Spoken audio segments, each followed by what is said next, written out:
Orion in the Dark is a fantasy adventure film with a lot of heart and a lot of comedy.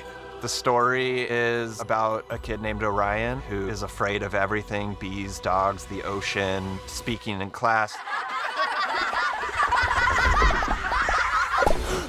He kind of lets anxiety control his life a bit too much, and his biggest fear is the dark. And one night, Dark shows up to show him that he's not such a bad guy. Ah! What are you? Isn't that obvious? The room's dark. It's dark out. Hello, I'm Dark. You come watch me do my job for one night, and you'll finally see that I'm nothing to be afraid of. It's really a buddy comedy. It becomes this celestial road trip where they're encountering death-defying obstacles and hilarious, quirky characters. We all knew from the go we didn't want it to necessarily look like traditional CG animated film, and we wanted to bring something unique to it. It started as a book by Emma. We always thought that it could have an illustrative look as a nod to the original source material. But also, Charlie Kaufman wrote the script. His writing is incredible. It was funny. There's a dialogue that I've never seen, but is so relatable, something that we all hear about. Take page 14, for example. My fear of clogging the toilet and flooding the whole entire school. Charlie Kaufman really wrote a pretty nuanced, thoughtful dialogue environment for those characters. The film, even though animated and family-oriented, it still maintains that Charlie Kaufman unpredictability, a dark, brainy sense of humor, and it presents these beautiful, flawed people. You know, I feel like he does that in all of his films, and I am very, very much a fan. So for me, it was really, really special to get that phone call. This being a Charlie Kaufman script, it felt like it needed to be a little more organic, just its own thing, original. When you blend Kaufman, his tone, with something like a New Yorker magazine cover, the idea of watercolors, which we brought from the book, and line work that isn't perfect, and how do you achieve that in an actual 3D space? And it's intentional, and it feels handcrafted. There was an interesting pencil style that I just was very much drawn to, and where I'm like, oh, that fuzzy blanket, they texturized it. You feel like you know what it feels like. And if somebody wears corduroy pants, they're very accentuated. It feels like an artisan made the movie. All the set pieces and everything look very, very real and very beautiful. It's one of those films that you could just watch over and over again just for the sheer beauty of it. We knew very early on we wanted the movie to have that playfulness, to convey that warm, illustrative look. We played with a stop motion look, a miniature kind of feeling. If you look at the facets of the face, it's not perfectly round. There is some kind of sculptural texture to it, which we wanted to make sure we retain so that light hits it in a way where it feels like it's a crafted object.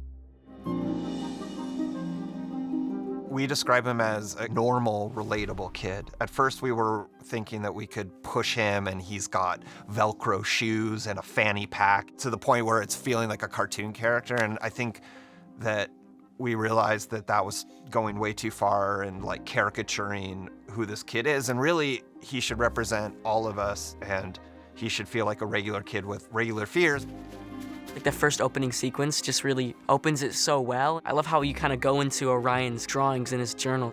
Most people we show the film to either say, literally, that's me, or I really relate to this. I really love the way Orion looks. I think he's adorable, and just his like big, bright eyes, I think, capture all of his emotions so well. It's just a very iconic look. I love the hair and the sort of ears and the freckly look and the shirts he wears. Like, everything is perfect.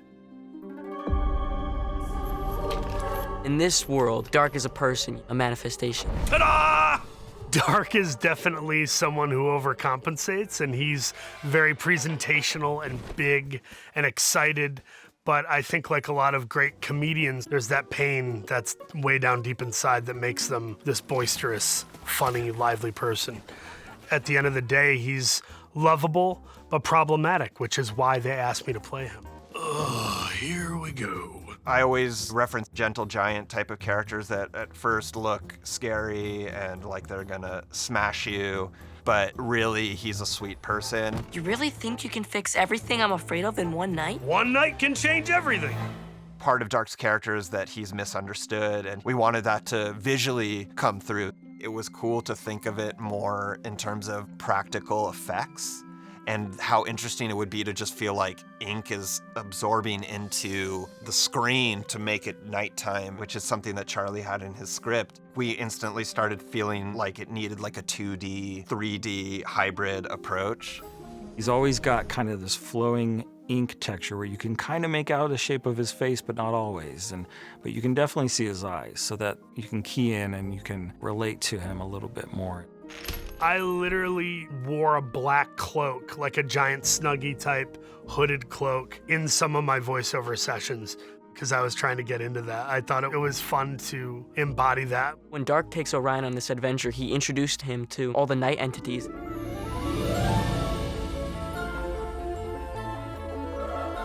The night entities are my favorite part of the whole film. They all have their own function. They're actually very professional at what they do. You know, they have their different methodologies.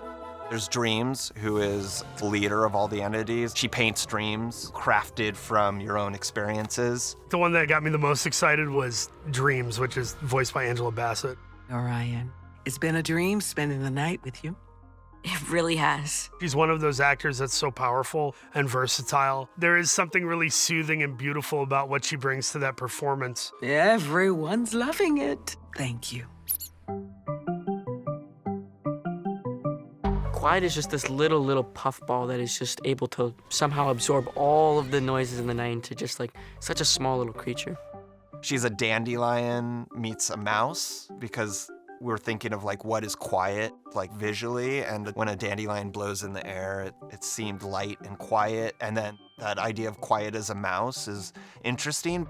We didn't want the entities to feel like they're real characters, so everything is like a mix-up. Unexplained Noises is like a robot meets like a Sony Walkman. She's recorded all these sounds, and if you watch the buttons on her body, it goes to green, and the tape starts playing when she makes Unexplained Noises. So really her mouth is just a megaphone, and the sounds are coming from like pre-recorded Foley work that she did.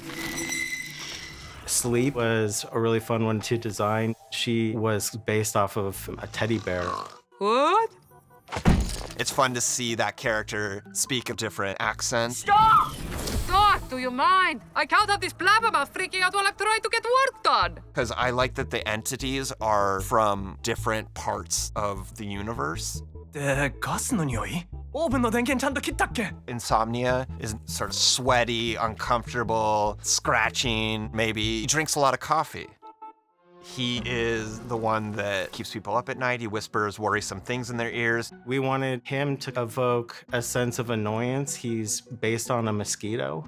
He's this small, irritating character, and his whole body glows in the dark. He has alarm clock eyeballs, something that you can't turn off. I love the line where one of the night entities says to Dark, you cannot just take a kid from his home and try to parade him around, show him how great you are just to feed your insecurity. And he's like, whoa, that is insightfully harsh.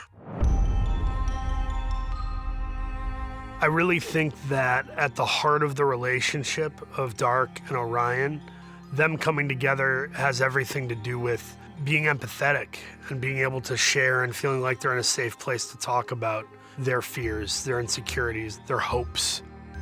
It does tap into something that most kids experience, the fear of being alone in their room in the dark. And this idea of accepting that fear is a part of life is such a great lesson. You know what? I think I like the other way better. Agreed. And I think we all feel really proud of that this is something that, a message and a theme that kids and adults can actually put into action, and it could help them. I think it'll be really good for kids to watch this and kind of see that it's okay to be scared and it's okay to have fears and it's all just part of life. It's really important to go out of your comfort zone and, explore the unknown. It has these levels and layers of being a fun adventure movie that is then going to make you laugh. But by the end of it, I was choking up and feeling really moved. I'm excited for them to feel that range of emotions that the film provides.